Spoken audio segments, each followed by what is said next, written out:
नमस्कार, मी विद्या तुमचे सगळ्यांचे खूप खूप मनापासून स्वागत करते। आज आपण देवाच्या नैवेद्यासाठी घरच्या साहित्यातून गाजरचा हलवा करणार आहोत।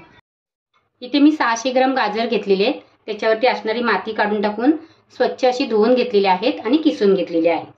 त्याच्यामध्ये आपल्याला 1 कप साईसकट दूध घालायचं आहे। त्याला मिक्स करून घ्यायचं आणि कुकरचं झाकण लावून 3 शिट्या करून घ्यायच्या। इथे वरच्या 3 शिट्या करून घेतलेल्या आहेत। त्याला आपल्याला मिक्स करून घ्यायचं। त्याला असाच उचलायचं आणि गॅसवर ठेवायचं। त्याच्यामध्ये दूध आहे ना ते आपल्याला थोडं आटवून घ्यायचंय। नंतर साखर घालायची। पहिली साखर घातली ना तर मग टेस्ट आहे ना त्याची बिघडते। मग आपल्याला हलव्यामध्ये ड्रायफ्रूट घालायचे। ते 1 चमचा तूप घ्यायचं आणि तुपामध्ये तळून आपल्याला ड्रायफ्रूट घालायचे। त्याच्यामध्ये अर्धा कप आपल्याला साखर घालायची। जसं तुम्हाला गोड पाहिजे त्याप्रमाणे साखर घालायची। साखर घातल्यावर परत त्याला पाणी सुटणार आहे, पातळ होणार आहे।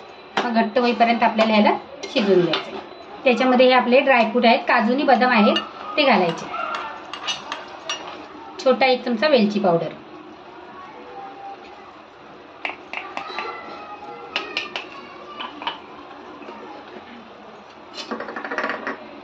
याला मिक्स करून घ्यायचं।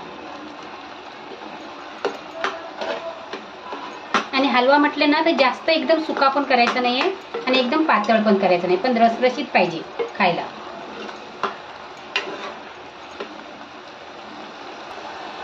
तुमच्याकडे जर दुधाची साय नसेल ना तर तुम्ही इथे खवा घालायचा 50 ग्रॅम। आपल्याला जेव्हा हलवा करायचा असेल ना तर आधीच आपल्याला 4 दिवसाची साय साठवून ठेवायची। आपला हलवा आहे ना तयार झाला। गॅस बंद करायचा।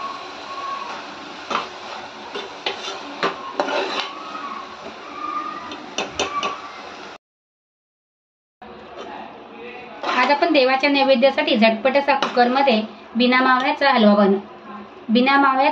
गाजरचा हलवा बनवणार आहोत। चला तर मग वेळ न घालवता व्हिडिओला सुरुवात करूया।